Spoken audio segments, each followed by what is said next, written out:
Horror shot like this. You just characters move, you're just bodies moving in a plane. It's not much here.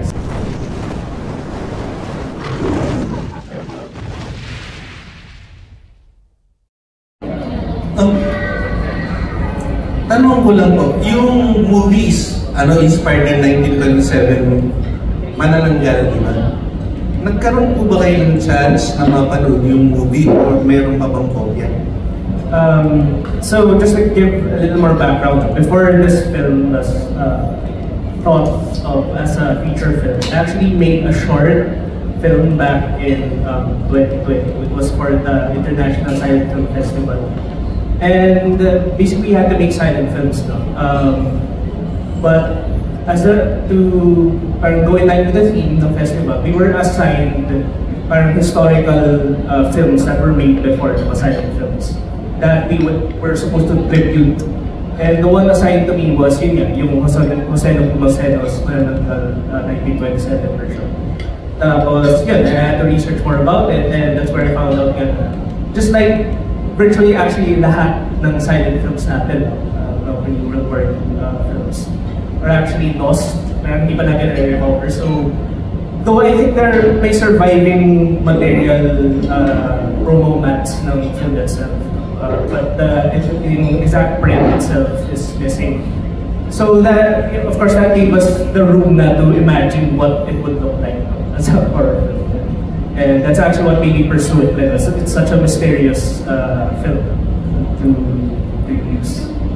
Ano pong difference ng Boss Pao sa ibang horror films? Sa ibang, from other horror films? Yes, anong difference?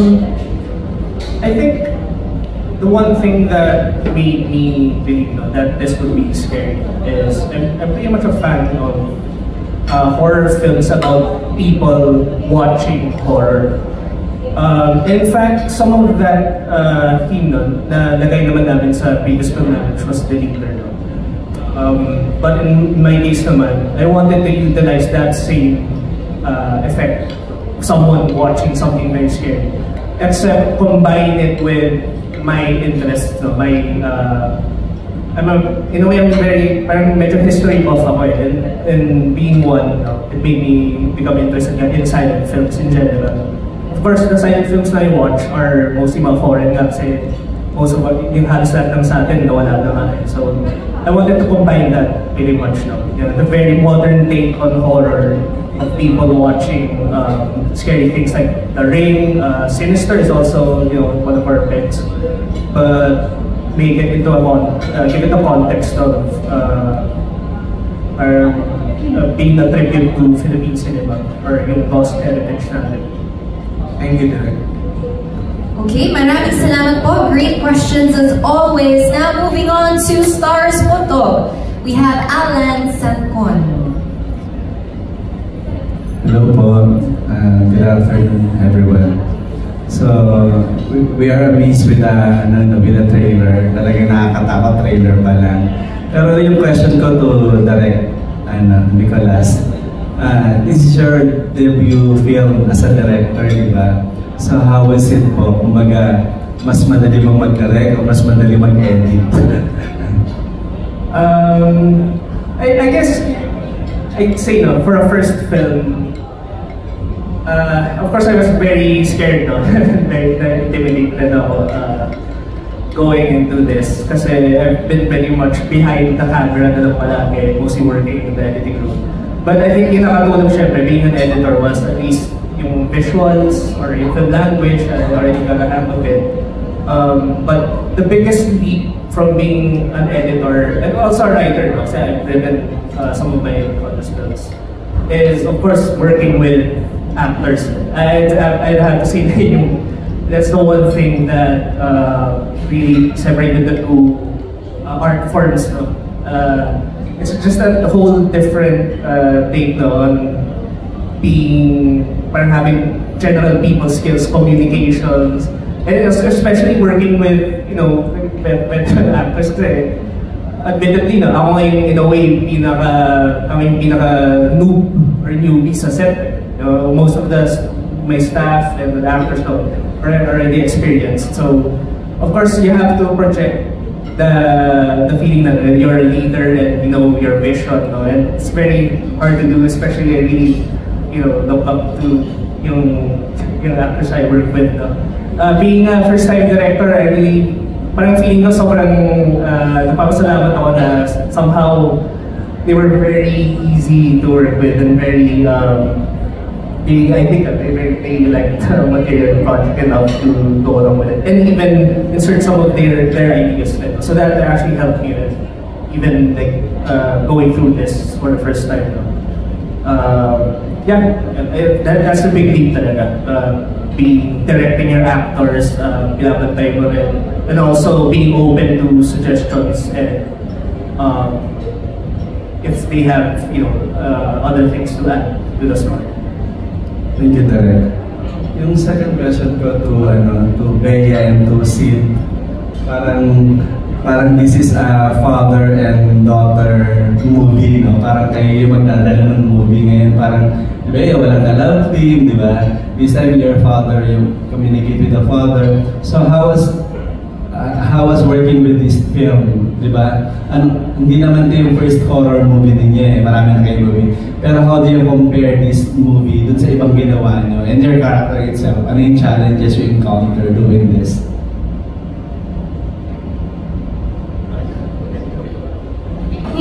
Good afternoon po. Unang-una, I love everyone. From the prod, lagi ko pong sinasabi kahit sino makausap ko, kumusta yung post house, I love everyone. Parang even the production team, they're one of the most efficient teams that I've ever worked with.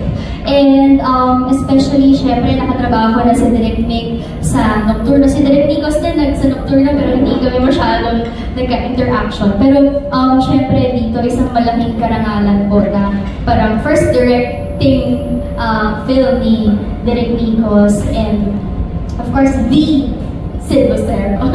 Nakakatuwa kasi ako po tuwing may trabaho naman, nagpapasalamat po tayo, grateful po tayo sa lahat ng mga bagong artista, bagong team, bagong mga taong makakatrabaho po natin. Siguro yung sinabi niyo po na how is it na dito father and daughter, walang love team and all, parang sa akin, hindi ko po masyadong iniisip yun parang sa akin, hindi naman dapat umasa sa love team. Yes, of course, maganda yung meron kang ka-team sa trabaho mo. Pero it doesn't really mean that it should be a love team. Ang pagiging team naman sa isang proyekto, your co-actors, the whole team, creative team, production team, the management, and para sa akin yun po yung importante. And syempre, gusto rin naman natin makilala na tapos na po tayo sa very love team. Medyo nagkakaedad naman na po tayo. So syempre, gusto ko rin na makilala as Bea, nang hindi dahil, siya yung ka-love team ni ganito. Pero, kumbaga si Bea na kaya niya kahit sino yung mga makatrabaho niya. So, isang malaking karangalan, sobrang nagpapasalamat po ako. Thank you po. So, wait, the question is like, what it's like working in a project that the relationship is not... Yeah, the love team. Not romantic. Tapos, like, what was the challenges? And the difference pala yata, hindi ko pala nasagot yun. Dito doon sa iba ka? Sa ibang horror. Oh, shit. Well, okay, how do you partner this? Wait, nawala ako. Maybe see the challenges you encounter na doing this post-house. For me, personally, when it comes to any project, especially if it's whoever's first project, it doesn't matter if it's the writer or the director or the producer or my co-actor. There's always a lot on the line, and especially since, because you're presenting yourself for the first time, you're nagpapakilala ka, this is who I am, whether this is how I act, this is how I write, this is how I make films. But with the director who's doing something like this, is it your first part? First piece na I know it's a lot of it becomes personal. So the biggest challenge as an actor is to realize what the creators want, or what they're realizing the vision of the creators. Kasi Hindi naman ang utak yan, it's mine. And the moment you hire someone else, the moment you add another body to it, mag-iiba yung interpretation. So I just try to be as faithful as possible to my idea of what the director's vision is like. Yeah, and then about this kind of movie in terms of relationships, I prefer things like this. Because I think it's always sort of romantic, it's always like that. But really, what makes a person tick in that relationship, whether it's romantic or not, is directly related to his relationships with the people before him, like his parents, his son. So I think that's much more interesting. This is what makes a person him today, but it's him before. I prefer it more at home. Thank you, everyone. Congratulations. We're excited to watch the post house. Thank you. And there's something about shooting a horror film, I don't know about you guys. Of course, we love studios, but horror's the best. Okay, next up, from Daily Tribune, pakinggan naman natin ang mga katanungan mula kay Jeff Fernando. Over here. Hi, good afternoon. Para kay Sid at saka kay Bea. Ayan. As actors, may difference pa yung paghahanda pag horror na eksena yung kukunan? And any favorite scene na dito sa post house na gusto nyo kaming bigyan ng teaser para abangan namin pag pinanood namin?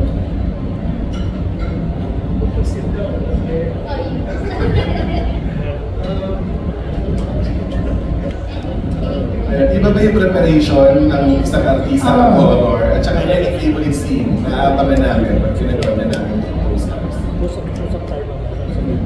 In terms of like creating the characters, how much different naman kumpara sa ibang projects, right? Especially since it's much closer to reality when you do horror. It's just that mas emphasized yung flaws ng tao na yan. Ako kasi, a lot of the characterization happens with my director and my writer before the whole thing, and then it's finished off on the set when the costume's on, when I'm talking with my co-actors, when I see how they are, dun ko na makompleto yung mundo ko. And that's the only time it happens. It's just as fun for me, but I'd be lying if I said it's not a little bit easier. It's kind of easier for me, at least this style of filmmaking. Kasi camera angles alone, it's really about building an atmosphere. And so really, in a horror shot like this, you're just characters move, you're just bodies moving in a plane. It's not much here, so it's favorable. But at the same time, it's exciting. I don't really get to work in projects shot this way, and that's really interesting. My favorite part is, I don't know if I can talk about it. You saw a snippet of it. It was Bea's close-up towards the end of her thing. But that's probably my favorite because it was. I don't want to talk about it. Yeah, I don't want to talk about it. There's this one-on-one scene that we have. It's my favorite. Because how do I explain this? No, it's how it was how it was shot. I've never experienced relating with my co-actor or actress na ganun yung blocking. Tapos ang haba, and it's saya. And I think you feel the same way. Yeah. Ganun na lang. Okay, yeah.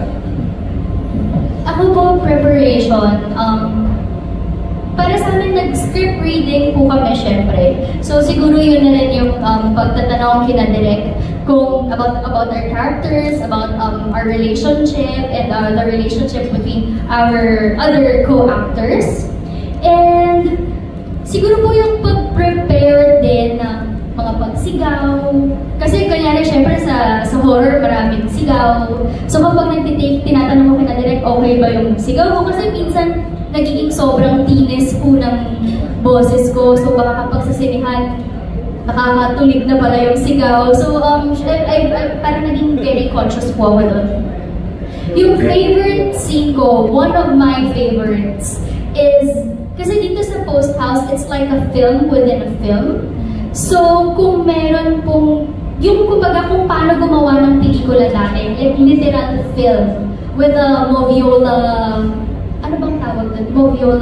Moviola machine, editing machine, yung mga ganun. Kasi first time kong makakita ng ganun na umaandar, na kapag pinapanood mo yung film na gumaganon yung film, first time ko pong nakakita din nun. So, and it's nice also. Syempre yung mga generation, yung mga mas younger, di ba? Na magandang makita din nila kung paano gumawa ng mga pelikula noon.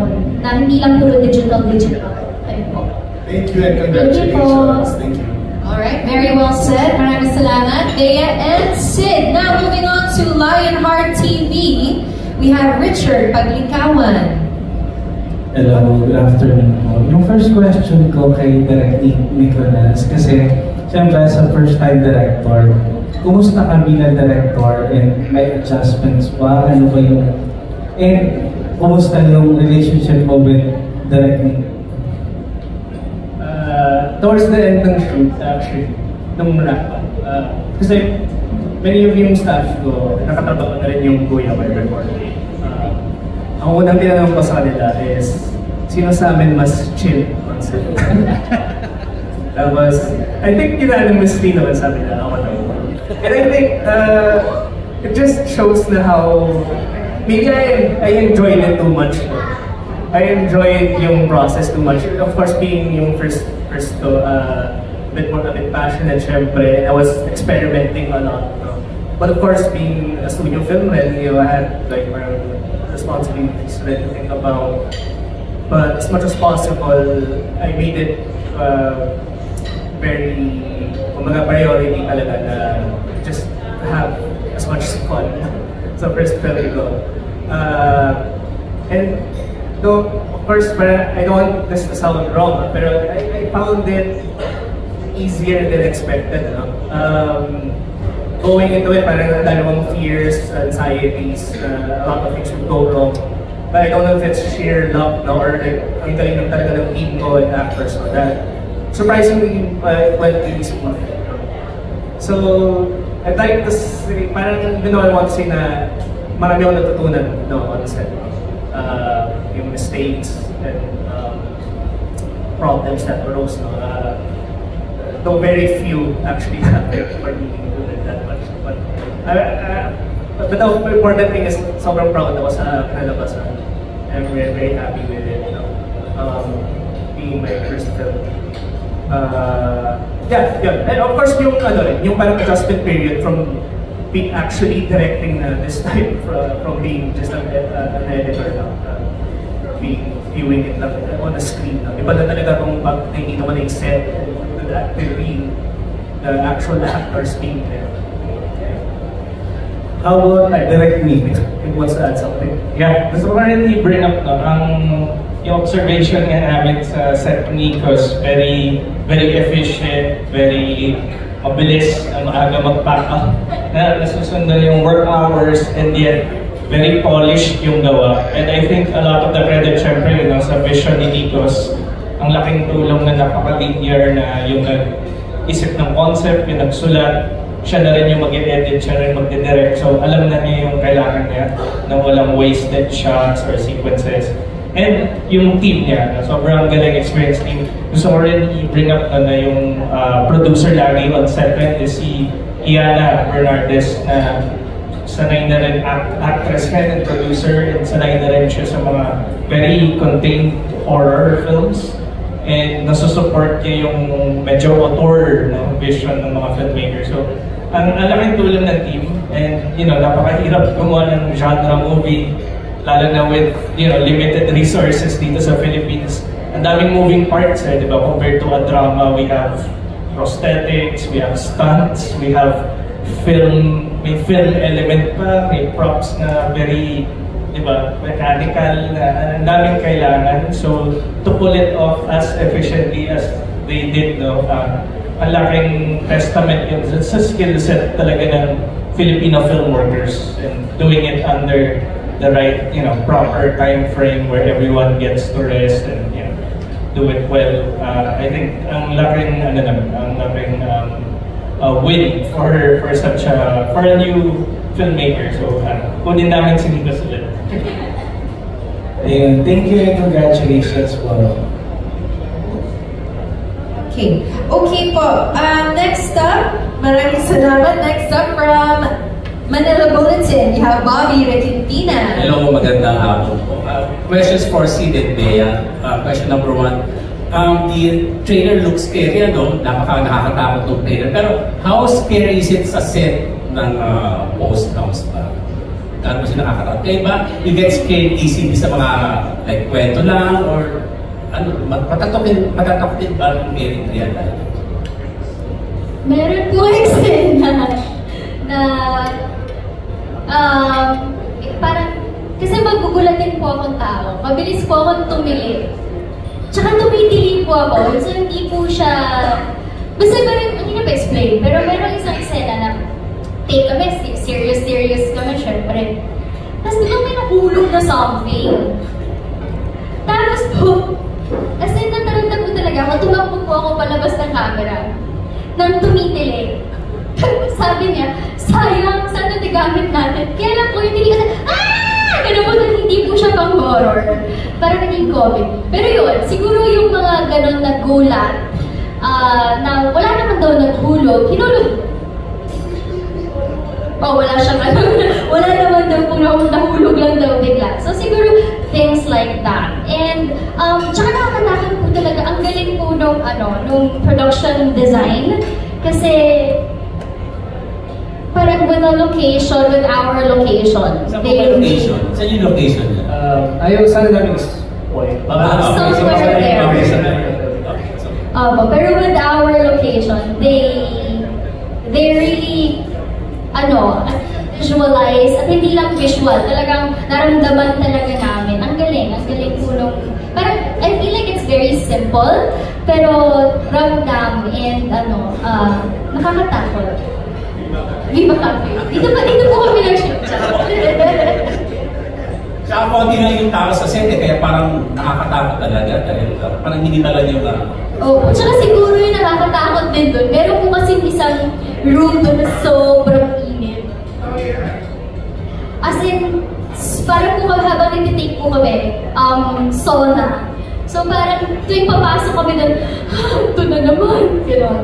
Pero wala namang scary po talaga. See, baka may same lang po talaga, exactly the same. The location helped a lot. The lighting, especially the flickering, all the effects. Like I mentioned kanina, when they had it down, ay alam na nila kung anong gagawin nila. So we literally just walked into the set and, dito ba tayo gagalaw? Okay, gets na natin. Okay, last question. Sa inyo dalawa ulit, any personal encounter with the supernatural in real life? Like, what can you share? Hindi not so... Sir Bobby, outside of shooting, yes, okay, in your normal life. Yes, ako yung type na kapag may narinig ako, I'll open the cabinet just to make sure. But there was this one time in college, and I'll never forget this because I was living in my tita's place sa may Bocobo, and I remember that house was built during the Japanese time. And can't explain it, man. I was lying down, queen-size bed, the door. It was right by my foot. It really felt like someone did this. Tapos hindi na ako makagising. I couldn't open my eyes. I needed to go to the bathroom. Hindi naman ako makagising until I fell asleep. The next day after school, I went to my cousin's apartment who used to live in that room. And I was like, something happened last night. And he goes, why? No, because I was blah, blah, blah, blah. He goes, mag-upo sa kama mo. Sabi na kausapin mo si Vernon, who's in the other room, who also lived in that place, and said the same thing. And I said, dude, Mickey told me to tell you about this thing in my room. Yung umuupo sa kama, dito mismo, kung ito yung door, dito siya umuupo. And I'm like, what is this? But that's it. I didn't get scared. I stayed there for another year and a half, it's fine. I put a bulul, you know those bululs that put on rice nuts? And then I put a small on frame. It never happened again. Yeah, that's it. That's the closest one I have. Ako po kasi, mahilig po akong magtabi-tabi po. tas kapag kunwari merong parang medyo scary, mauunahan ko na po sila na matatakotin po ako, tabi-tabi po, patiping lang po, pasensya na po. Mahilig po ako mag-ganon kasi I know na hindi lang naman tayo yung nagko-coexist in this world. That there are a lot of other entities and elements na kailangan din natin irespeto, kailangan din, kumbaga, respeto natin sila, respeto nila tayo. Pero inuunahan ko na po sila, matatakotin po ako, tabi-tabi po. Okay. Thank you po. Maraming salamat. Okay, maraming salamat po. We have a follow-up question now from Sir Jojo of PEP. This is for Bea. Ano ang reaction mo nung makita mo yung very impressive poster of Ghost House? Ang ganda po. Parang actually marami po, parang may isang version pa ito na nirelease, tapos ito, nakakatuwa po. Siyempre nakaka-proud, nakakakilig, nakaka-excite. And syempre, nakakataba po ng puso. Nakaka-excite talaga na all po ninyo na mapanood po ng lahat. So, very grateful po. Thank you po. Okay, maraming salamat. Moving on to the Manila Times, we have Tessa Mauricio. Yes, but you might want to stay for my question. Good afternoon po. My question is for the two brothers. Well, besides really coming across as being passionate about your work and being very calm as well, you both do come across as very kind also and generous. I just wanted to know, first of all, being the younger brother, whose idea was it for you to finally direct? Pinush ka ba ng kuya mo, ng brother mo to? Is it tama ba? I'm assuming you're the older one. Were you encouraged by him to finally take the director's chair? I think it's been a long time an aspiration of mine to at least make one feature film in my life. But aside from that, I guess that's also born out of a certain frustration din. Kasi minsan nasa na editor, and with my brother being the director, we work a lot in the editing room. So minsan medyo may konting clash din But of course, siya lang naman ako Besides the fact that kuya siya. So, lagi naman dapat tama ang kuya. So, besides that, it also came to a point na parang isip ko, maybe, if I make my film, maybe he could have more confidence in my vision as well, even as an editor.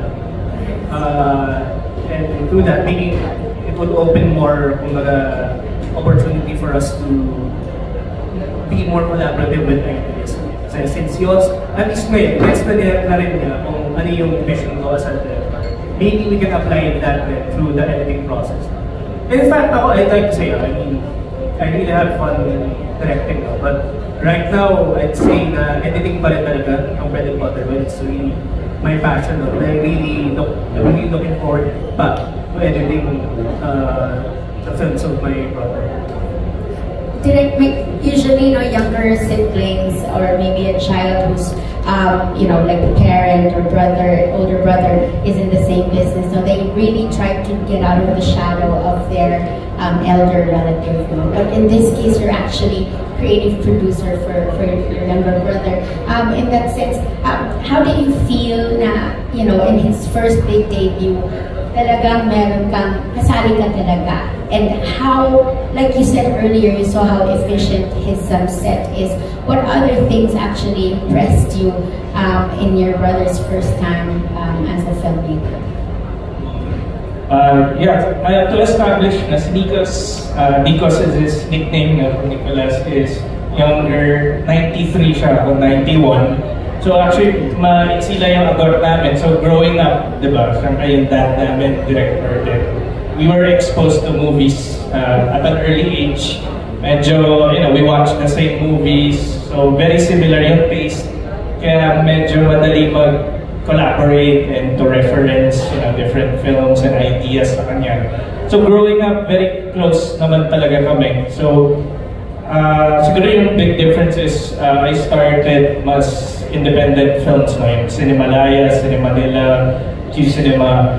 And then medyo nagka-break ako sa mainstream, na doing more genre, horror, and then now Evolve Studios nga was born from yung, we were very lucky with Deleter na we had a commercial success dun. So ito yung parang new venture namin with Viva na mas focused in producing, medyo different na genre films. And to this new venture, we decided nga to parang finance yung passion project ni Nikos. So I guess yung big difference dito, no?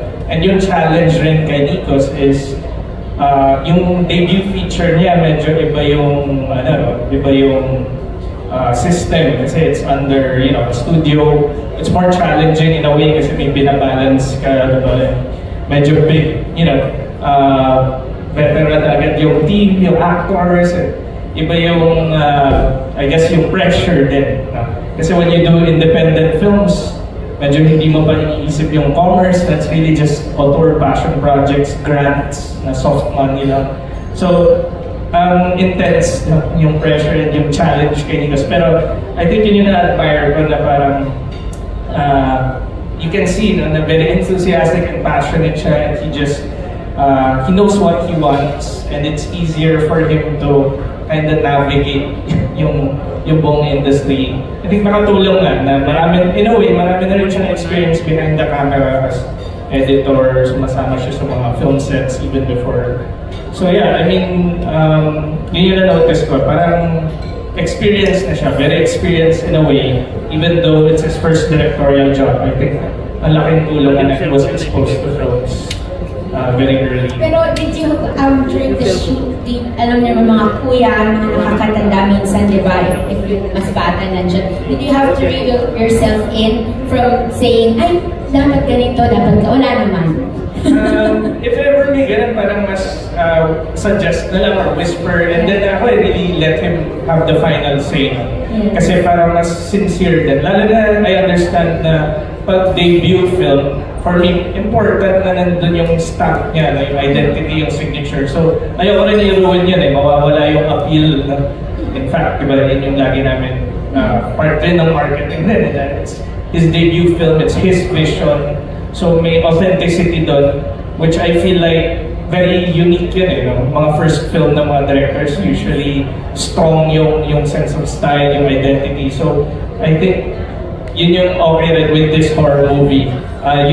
We can guarantee na it's something original, something fresh.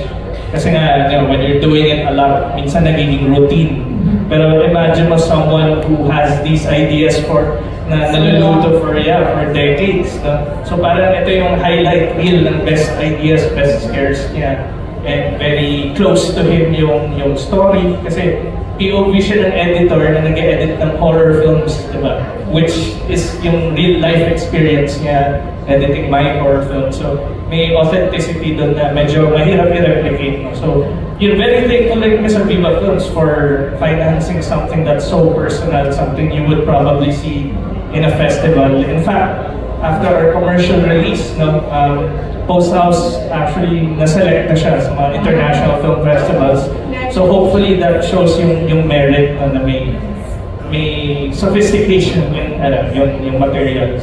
And even though script stage pa siya, yung intention for this project was to go through the festival routes. Kaya siya na Udine sa Italy, Far East Film Festival, nanalo na siya ng Pico Award sa Osaka, like sa Bifan, sa Bucheon, Korea. So may merit na yung script. So that's, I think yun yung nakatulong kung bakit easy siya i-greenlight when finance. So, Because follow-up lang, with this project being your first and being very, very special to you and very personal.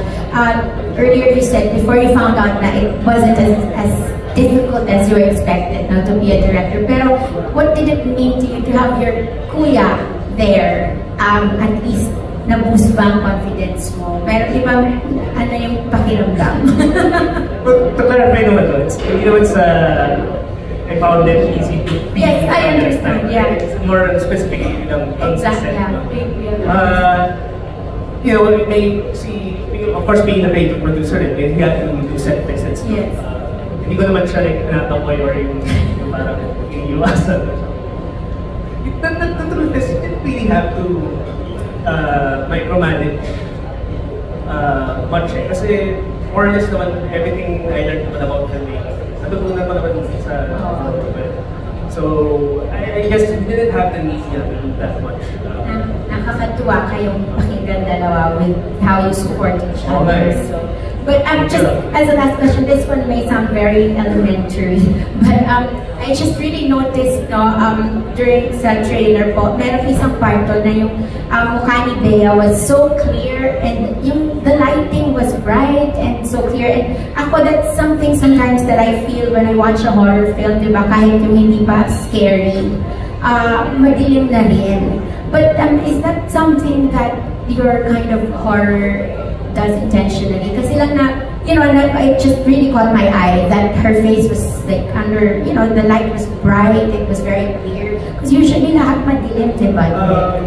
For the film being about, a post-production facility na maraming like projectors, screens. That's right. Actually, medyo mixed media yung film namin. It doesn't only deal with silent films, it also deals with like modern, digital, even mga 80s speeches. May mga ganun-ganun sa film namin. So it's really mostly yung screen medium, projectors. So it's gonna be a lot with light. In fact, many of our yung setting na, light room, photography room. So light plays huge deal. It's very interesting to actually very interesting kasi minsan pag sa horror, gusto mo lang ng konting ilaw to take a breath. Pag masyadong nakakatakot. But, this is interesting to watch na maraming actual light scenes despite the scare. So, congratulations on the early successes already abroad and good luck on your first movie. Congratulations also. Okay, maraming salamat. Let's keep this good discussion going through Nurse Almo from GMA Entertainment. Hello, good afternoon. Siguro kay Direct Mikael din because medyo related sa question kanina. Since most of you sa family, marami sa family nyo nasa directing and I'm just curious, paano kayo nagpapalitan ng mga ideas or sa bahay ba, ganun kayo discuss ng mga ideas about future projects? Madalas naman sa mga family, again, malaki yung plan talaga namin yung it's the Direct Ray. We also have in other departments when directing. Nagiinuman ko. Crispy bata, tsaka beer. Sa kanya ba, exchange kami ng ideas. Especially, of course, with yung older generation din, si John din, dad din natin. Before, it used to be, them as adults, tas kami, kids pa lang kami, we didn't really know that much about filmmaking. Pero they were already, in a way, guiding us towards there with their stories, mga kwento nila sa film sets. Eventually, into talking about future ideas, scripts, kahit yung mga very ridiculous plot lines lang in their heads, dinilagay lang. Like, yung kahit nasa joke na minsan, pero nagiging actual thought of the future. But yeah, eventually, si Mick himself became a director na rin. Siya na rin this way either asking us, okay ba itong story na to? Sometimes we pitch it to each other. Yeah, pretty much. Mga family. And we're very close naman. We go out there. I think yung unique rin sa clan namin, yung Red Clan, maraming directors, production designers, even cinematographers, art directors. Very diverse yung taste and appreciation sa cinema as a whole. Like, diba, we do small budget indies, we do mainstream genre, at the same time, yung dati namin nag-experimental Super 8, and meron kaming very technical rin na profession na editing, cinematography, production design, and we are also film fans. We like watching movies, we have the time, diba, to watch a lot of movies kahit medyo current and luma. So, parang walang elitism, walang parang snob, sa tastes namin. Halo-halo talaga. And now, even yung newer generation, it's mga gamer.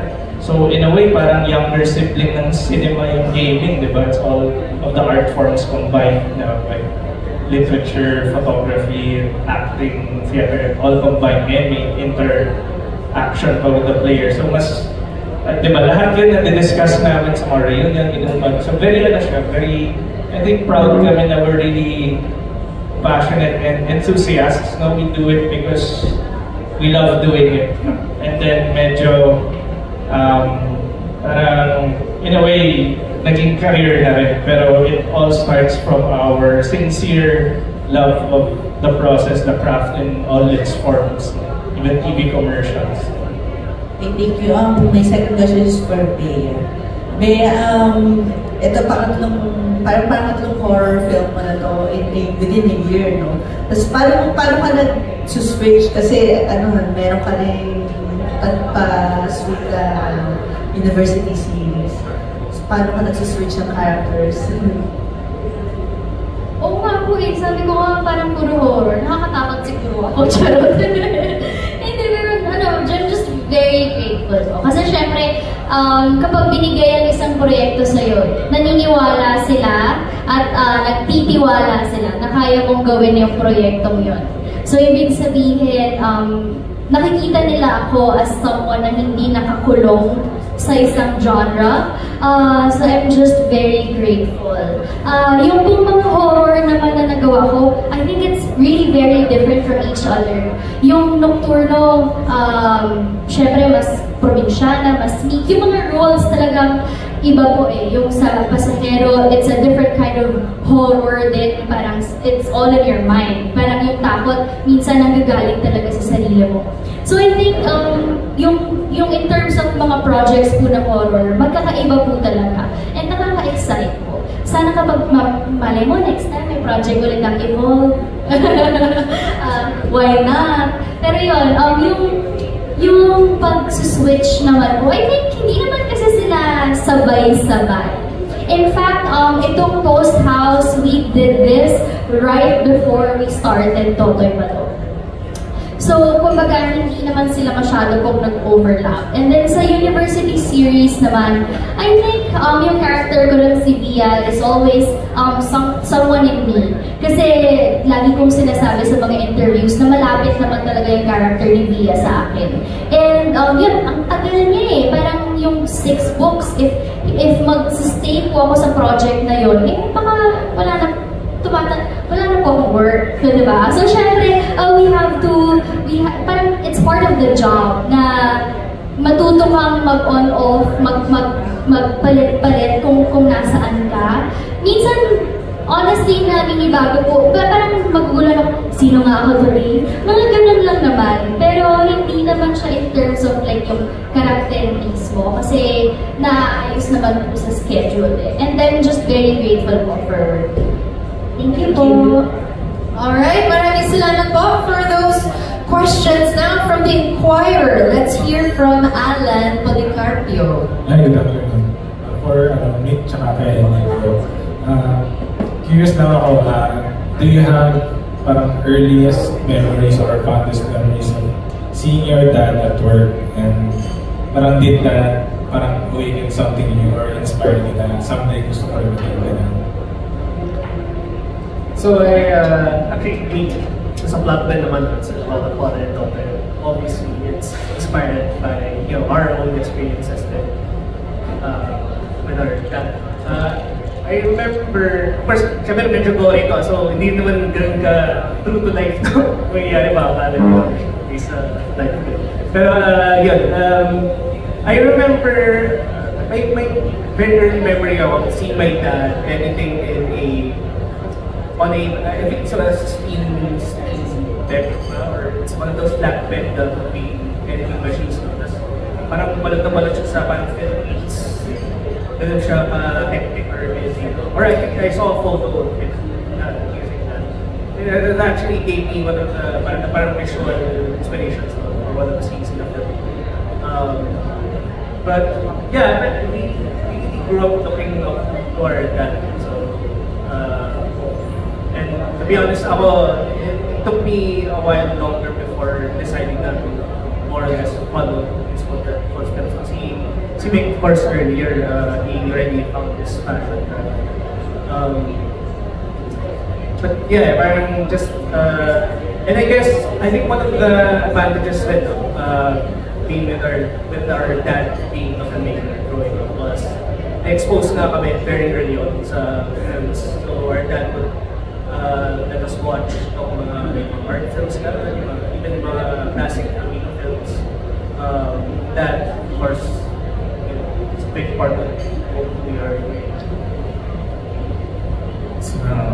Ako yung earliest memory ko ng set, actually, I think mahanap nyo pa sa YouTube pero noong 90s kasi si Dad, sinut niya yung music video ng Kaleidoscope World ni Francis M.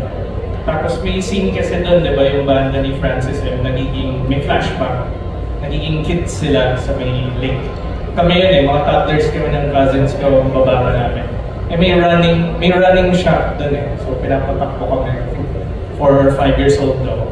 Tapos nadapa ako. Tapos parang na-injure ako, parang na-stop yung shoot na nadala ako sa hospital. Tapos naka-stitches ako. So parang yun yung earliest memory ko, medyo traumatic. Pero yun, after that, okay naman. Siguro yung challenge lang mas yun, medyo early on, ang serious agad ng movies na papanood namin. Like, parang elementary ako, nanood na kami. Clockwork Orange, yan na may mga scenes doon na pero yun, dahil doon, nagka-appreciation talaga kami sa films na parang early on, Apocalypse Now agad.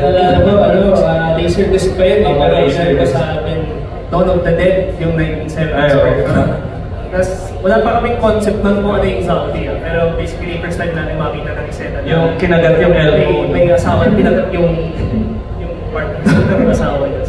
Traumatize ko. Pero interesting din kasi nga at least expose ka na regalo mo kagad influences, references.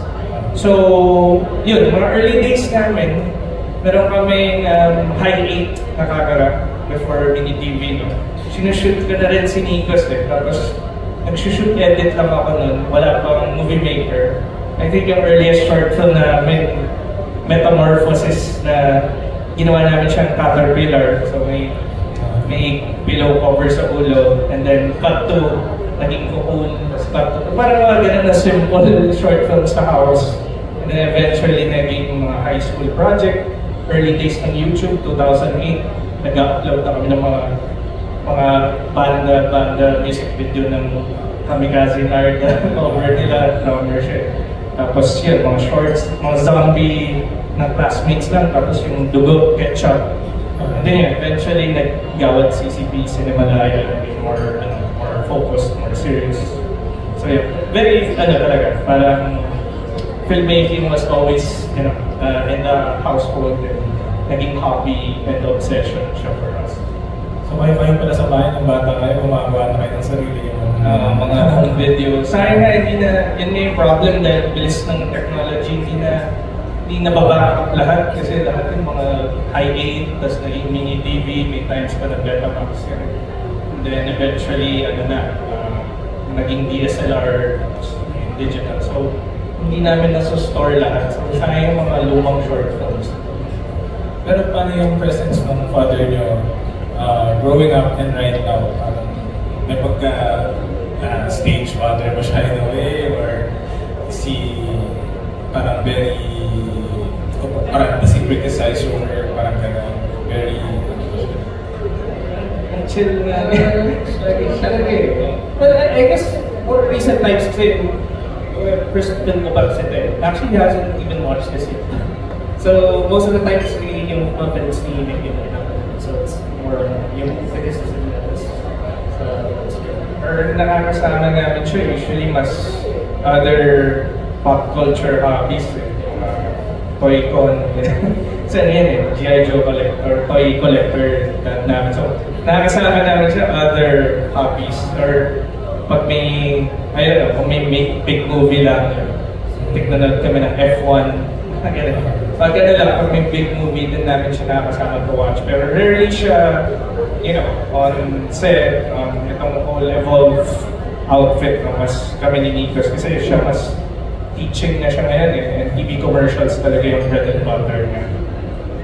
he doesn't necessarily follow or give unsolicited advice, things like that. Very different rin yung films niya kasi mas To be fair, siya naman director of photography sa isang tanda. Oh yeah, yun yung first ever we were very excited nga finally may on-site experience kami together. Yun yung editor and cinematographer si director sa Lilith. Nasa lang best advice that you guys have that you apply in your craft. Kahit yung... More related on film. Okay.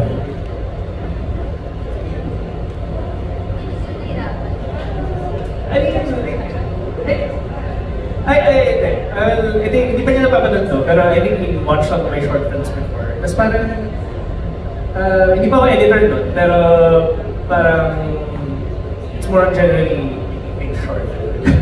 Di ba na una po rin lang siya sa short films ko, or it's more about pacing talaga, or how to say as much as you can in the amount of time, especially for short films. Then, na-apply ko rin naman yun sa filmmaking.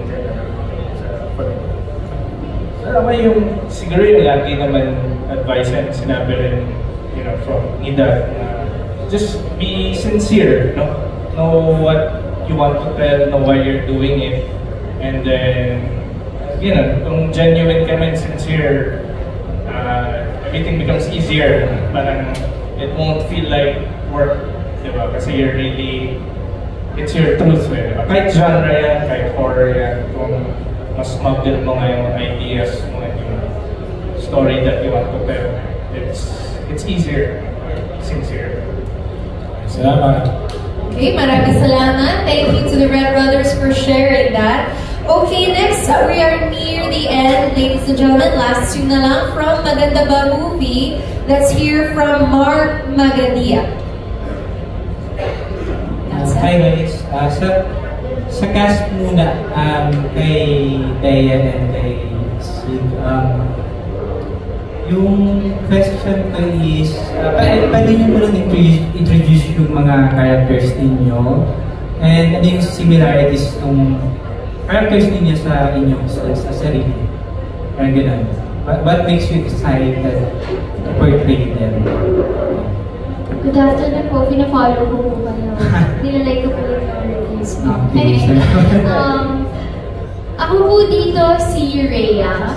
Ako po ang anak ni Cyril.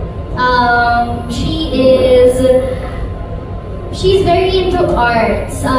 Isa siyang wannabe editor also like her father and director.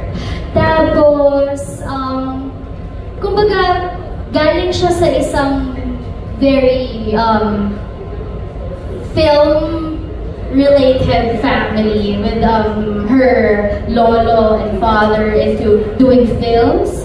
Pero siya, very dedicated siya and gusto niya talaga sa sarili niya na makilala siya, hindi dahil sa last name niya, hindi dahil sa pamilya niya, pero dahil sa skills at sa sarili niya. So, tutulungan niya. Ay, panoorin niyo na lang po iba. Baka makwento ko na yung story niya. Pero sana panoorin niyo na lang po. Pero kung ano ang similarities niya, hindi niyo po na itatanong. Nag-aral din po ako ng film. Almost 10 years ago, nung college. So yun, pero hindi ko po natapos. Pero yun, kumbaga, syempre palagi natin gustong matuto. And parang ganun din si Ray na very eager siya, very dedicated siya. If meron siyang gustong tapusin, gagawin niya para matapos din. Yun. Ganun po kami. Ayun. Thank you po. Thank you. Why did I accept the film? Why not? Syempre, I'm grateful. It's an honor to be part of this film. And nung sinabi po sa akin yung details nitong pelikulang to, game agad. Kasi very interesting. Isang malaking karangalan na mapasama dito sa, first feature film ni Direk Nikos kasi I'm sure na it will go places. And katulad nga ng sinabi ni Direk Nick, syempre, hopefully sa mga festivals, yung pelikula, na sana po kasama rin po kami. Ayun, thank you po. Thank you.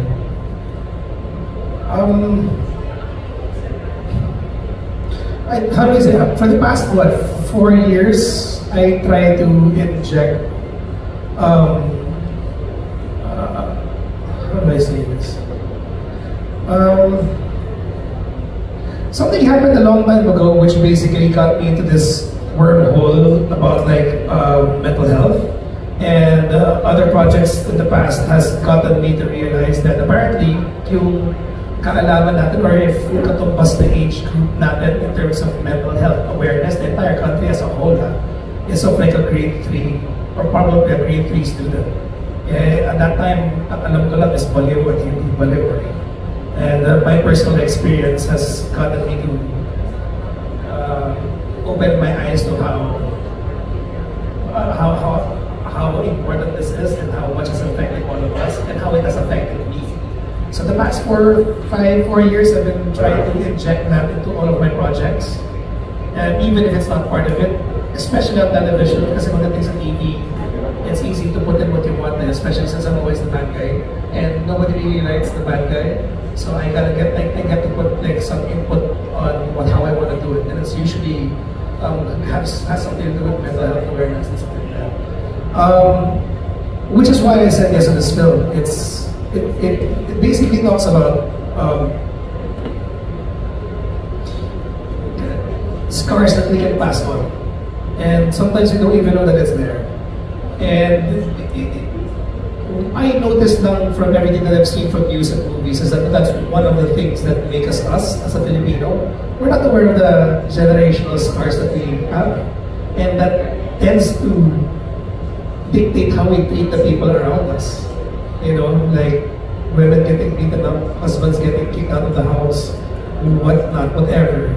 So I really like talking about those things. So when I found out that this was going to be talking about that, I jumped right at it. I love these things. It definitely has something to say. In this case, I play, I almost said my characters on TV. Cyril Anderson. And just like me, he comes from a family who basically do the same thing. Para siyang family business. And in this case, they like to make films. So do I. I'm also 3rd generation. It's Cyril is 2nd. But with his daughter present, there's 3 of them. I too have a daughter, and she also lives with her mom. But that doesn't mean that we don't have a relationship. So there was really there was a platform for me to dive off from. It was already personal from the start. Especially at this point in my life, I'm very much aware of how my parents' scars have been passed on to me, and how I have affected other people around me because of those scars. So that's why it's such an advocacy for me to do these things. Cyril and what's her name again? Rhea. They're also estranged, but in this case, their interests have gotten them back together in a certain place to actually try and bond. And this is where the story begins. It's very personal, and it's so easy to say so easy to say yes to that. Okay, thank you. Second question ko kay Direk na lang. Kasi curious lang ako, may manananggal dun sa film.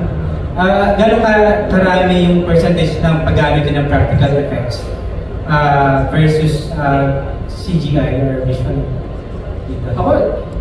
Pretty much 50-50.